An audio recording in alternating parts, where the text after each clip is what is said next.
Jesus goes, Judas comes to kiss him. Good evening. Jesus had already wrestled with his Father in prayer there in Gethsemane 3 times perfectly.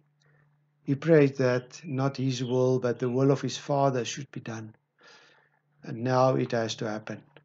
The Son of Man must be delivered into the hands of sinners. That is why Jesus rises. Deliberately and purposefully, he walks towards his crucifixion.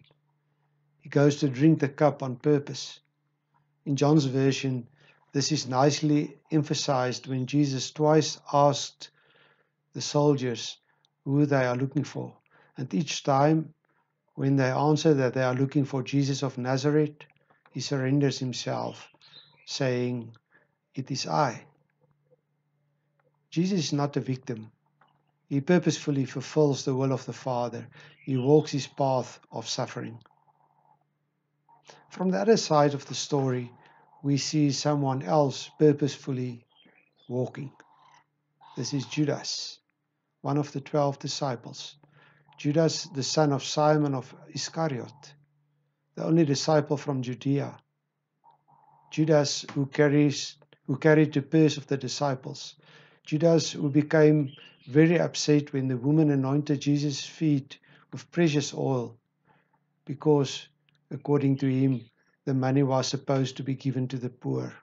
And this while John explicitly states that he was not worried about the poor, but was upset because he was a thief. He had the purse and 2 contributions to himself.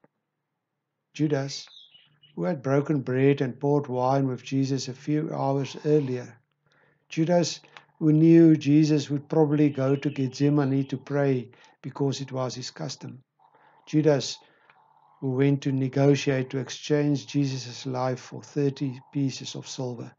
Judas, for whom Jesus was never more than a rabbi or a teacher. Judas walks purposefully on his way to Jesus. We read from Matthew 26, verse 47. While he was still speaking, Judas, one of the 12, arrived. With him was a large crowd armed with swords and clubs, sent from the chief priests and the elders of the people. Now the betrayer had arranged the signal with them. The one I kiss is the man, arrest him. Going at once to Jesus, Judas said, "Greetings, Rabbi," and kissed him. Jesus replied, "Friend, do what you came for." Then the men stepped forward, seized Jesus, and arrested him. Judas betrays Jesus, and this with a kiss. The symbol of brotherhood, of a caring relationship, is used to achieve exactly the opposite, so that the crusaders can seize him.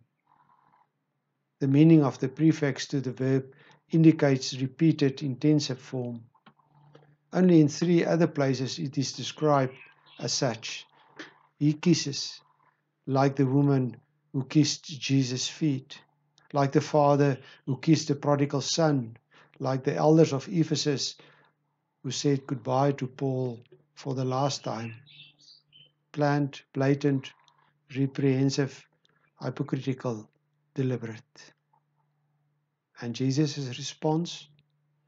Friend, do what you came for. Why do you betray the Son of Man with a kiss? Friend. For Jesus, there is still tender, loving admonition that must have cut deep into the essence of Judas. The Proverbs poet warned, wounds from a friend can be trusted, but an enemy multiplies kisses. Jesus died because he had to. Jesus died because one betrayed him. And Jesus died for people, for us who hurt others with kisses under the appearance of friendship and love. May God forgive us. May He forgive us on the basis of Jesus, who was subsequently captured and crucified. Good night.